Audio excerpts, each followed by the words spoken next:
In the Filipino martial arts system that we draw from, we call that defanging the snake. All right?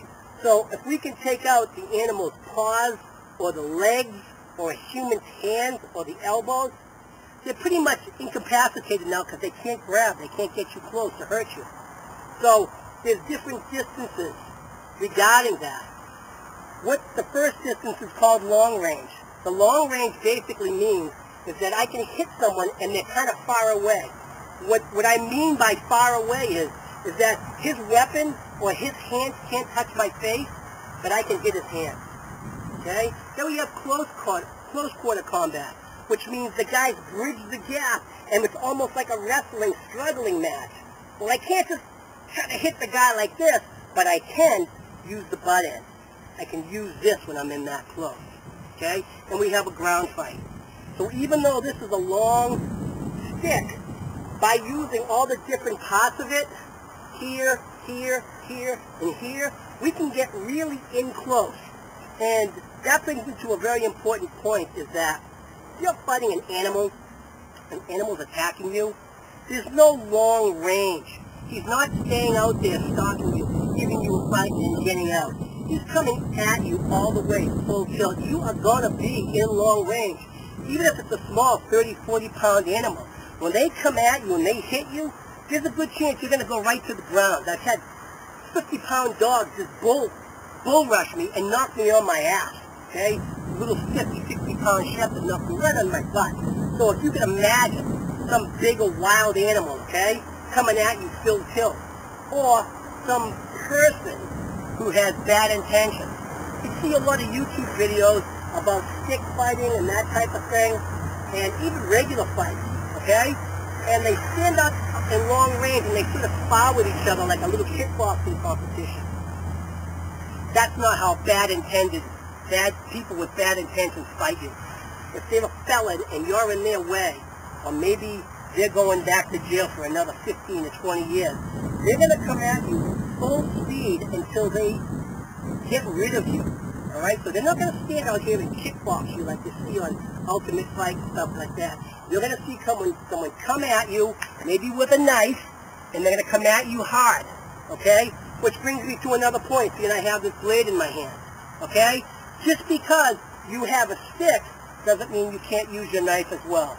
So there's a lot of systems where the knife and the stick are used in conjunction, okay? So flash here and hit here, or hit here and thrust here. Okay, so there's long sticks like staffs and spears.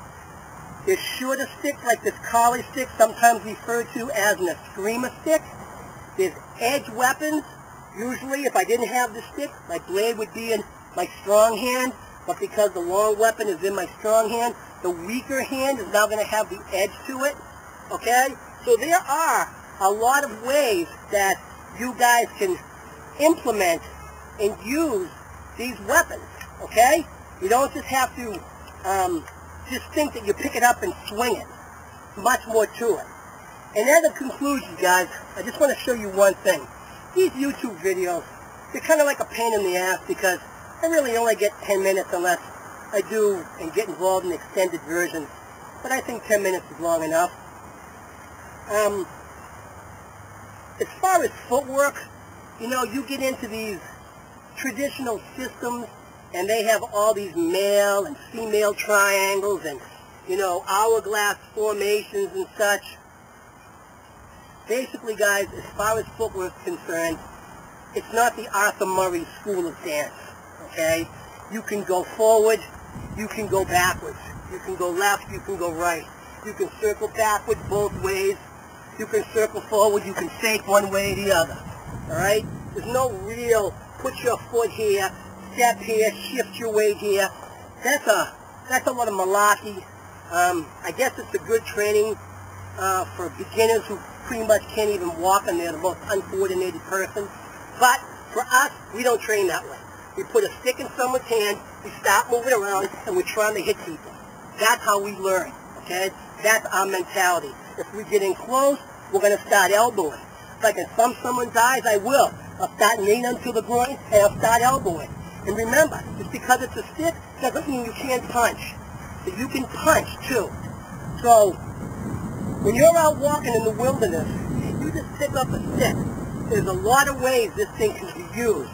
As far as survival, I mean, you could put a string on this, and this could be your bow drill.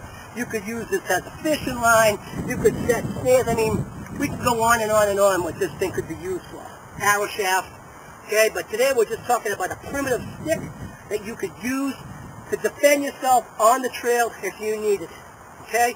We're going to continue on a little bit later. I'm going to bring a person out here and I'll show you a few ways that you can, train this thing with a live person against you, okay? So thank you for your time. My name's Joe Massey, 123survive.com. We'll catch you next time.